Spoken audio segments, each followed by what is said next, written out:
guys, madali ang video lang muna tayo ngayon. Hi guys.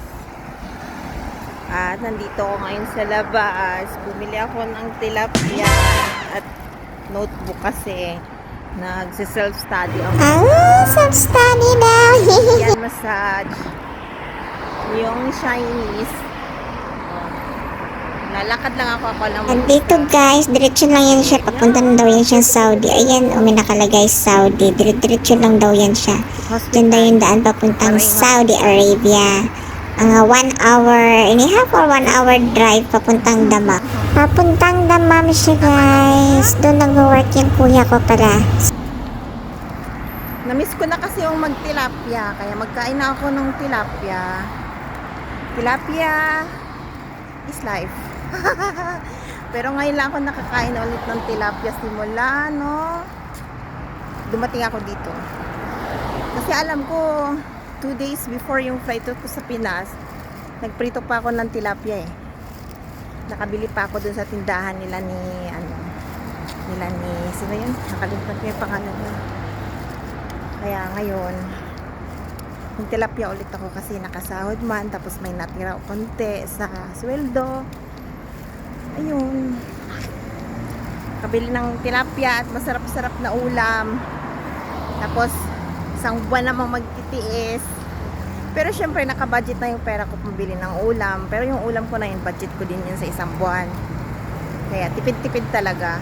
Pas mo na yung mga essential needs. Pero kahit naman na napkin lang naman, shampoo at saka sabon yung kailangan ko. Basta importante may pampaligo. May pampasabon. Ayan na, tawid na tayo guys.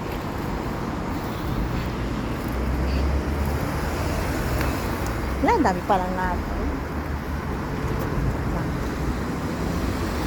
Wala namang signal.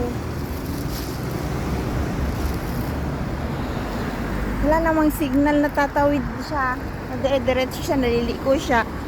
Diba naman sila?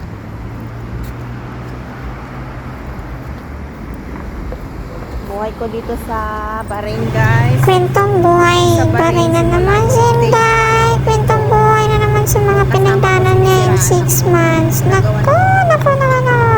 Kwento. No mention sa pangalan ha, kasi mahirap na. Siyempre, hindi man tayo Madami pa na, ano pa naman siya. Hindi naman totoo. Stalker.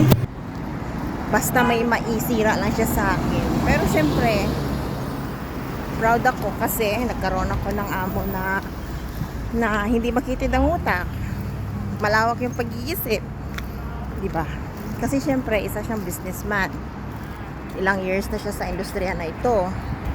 Marami na siyang tao na na-handle. Kaya, hindi siya naniniwala sa ganun chismis. Although, may picture man siya, naka-video man siya, wala naman kaming ginagawa kasi kumakain lang naman kami ng burger, ng fries. Tsaka dati pa yan, naninira talaga siya. Gumagawa siya ng kwento para lang may maisira. Pero syempre, mabait sa atin si Lord. Love na love tayo ni Lord. Hindi niya tayo pinapabayaan. Hindi niya ako pinapabayaan. I'm so thankful pa rin. Kasi nandyan palagi si Lord sa tabi ko. Naiiyak ako. Naiiyak ako magkwento guys. Kasi sobrang struggle talaga for the 6 months. Walang week, walang buwan na hindi kami magtatalo. Kasi kahit alam mo yung kasalanan niya, i-deny niya pa. Pero sana magbago na talaga siya. Kaya guys, kayo habaan ang pasensya. Habaan ang pasensya guys. Hindi lahat ng panahon nasa ilalim ka.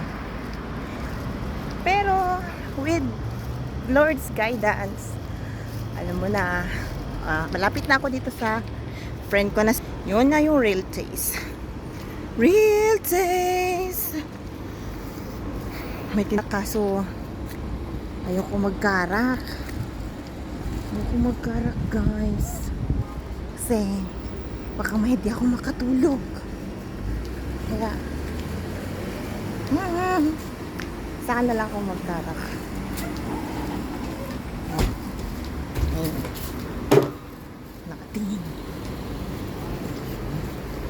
Alam mo naman kay Pugi. Hindi naman mababait naman sila pero yung mata lang nila mapanuri. Ayoko nang ganun, judgmental.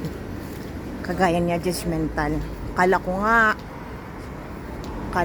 ano. Hala, malapit na ako dito kay Shaira. Sana walang tao. Wait lang guys. Sige, mamaya ako. Susunod ulit guys, mag-video lang ako. Thank you. Bye.